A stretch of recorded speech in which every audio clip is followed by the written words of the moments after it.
It's Tuesday, the 16th of December. This is World Radio. We're so glad you've joined us today. Good morning. I'm Nick Eicher. And I'm Mary Reichard. First up on The World and Everything in It, Americans under fire in Syria. 2 National Guard service members and an interpreter were killed in Syria on Saturday after a man opened fire on troops guarding a military meeting focused on countering the Islamic State. The attack coming just weeks after President Trump welcomed Syria's interim president Ahmed al-Sharaa to Washington to discuss efforts to defeat ISIS. Over the weekend, Senator Lindsey Graham took to Fox News to raise questions about our relationship with Syria. What I want to know about Syria, was this gunman associated with the Syrian security forces? Was this an attack of somebody inside the Syrian security forces that turned on us, or was it just a lone gunman associated with ISIS? That's an important distinction. I want to know about that. So is ISIS on the rise? Joining us now, Richard Ghazal. He's a former Air Force intelligence officer. He now serves as executive director of In Defense of Christians, advocating for Christians in the Middle East. Richard, good morning. Great to be with you, Mary. Good morning. Well, let's start with the gunman. President Trump on Sunday said ISIS was behind the attack, and Syrian and U.S. officials have since said he was a member of Syrian security forces, but scheduled to be fired for extremist views. So, Rich, can you give us some background on ISIS and what's happened since the U.S. declared in 2019 that ISIS was mostly defeated? Well, certainly, as many of your listeners are aware, ISIS was a radical Islamic group that sprang on the scene back in 2014 and wreaked havoc across Syria and Iraq. As you mentioned, in the years spanning 2016 through 2019, the United States and coalition forces secured the territorial defeat of ISIS. However, the territorial defeat is simply a military nomenclature. That is to say, they're no longer holding territory in any meaningful way, but it's still a very active group and a very vital ideology in the region. And this is why we see it peeking its ugly head out today. Well, lately, Islamic State attacks have been in northeast Syria. It's gone up a lot this year, jumping from around 70 attacks last year to nearly 120 this year. Do these appear to be scattered elements or signs of some resurgence?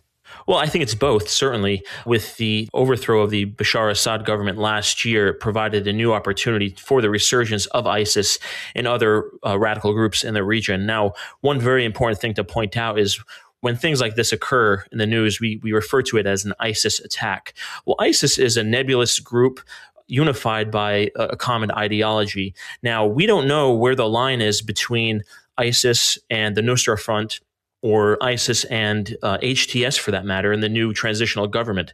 And that's really the challenge here, because you have elements that were scattered back in 2018, 2019 that are trying to reconstitute, but under what banner? We call it ISIS almost to provide political cover for foreign policy that seeks to normalize relations with the new Islamist government. But really, oftentimes they work hand in glove, whether purposefully or just as a matter of turning the blind eye to the reality. This is something we need to really understand, that we're not dealing with a discrete enemy. We're dealing with an ideology that manifests in many different ways under many different banners.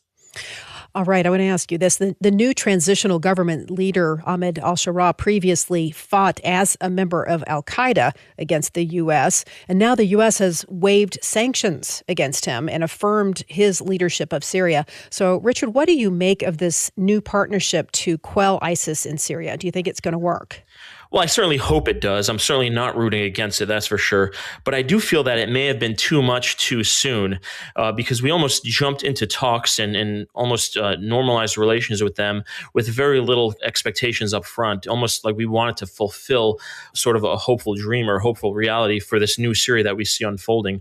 Now, President Sharaa has certainly put forward some pretty exciting or encouraging signs, but we have to be able to discern and distinguish between political maneuvering and earnest and genuine change of heart. Obviously, we want to see a peaceful Syria and a peaceful Middle East, right? It's been 20 years, and we're wary of wars in the Middle East, seemingly endless wars, and this seems to be a new dawn. But of course, we must proceed with cautious optimism, that old adage of trust but verify. Right. Well, Richard, you've been watching the new government and its approach toward minority religious groups, and let's just say it has not been pretty. We've reported here on the slaughter of ethnic Druze and Alawite groups over the summer, and there is evidence that government forces were involved in that. Can you talk a bit about the experience of Christians in Syria since that time? Well, it's been a lot of what we've been watching through the beginning of the summer since the attack in St. Elias Church. And it's mostly been isolated situations of crimes against Christians, whether violent crimes or otherwise, that are really ramping up. We're seeing young girls forced to wear the hijab. We're seeing a lot of those telltales that kind of show an Islamist government on the rise. So these are certain things we're watching very closely. The thing with the Christian community in Syria is they're afraid to kind of raise their head, so to speak. Even Christian hierarchs, the patriarchs of the various churches there, three main patriarchs in Damascus, they've been very hesitant to criticize the new government. And the West almost sees that as implicit, if not explicit, endorsement of the new government just because they're not critical of it, which is obviously not the case. Well, wrapping up here, anything else you're watching going into the new year? Well, we are currently watching the U.S. Congress. Currently, just last week, I should say, the House of Representatives passed the NDAA, the National Defense Authorization Act for 2026. In that law, there are provisions that lift sanctions that have been long imposed on Syria since 2019, the Caesar Act.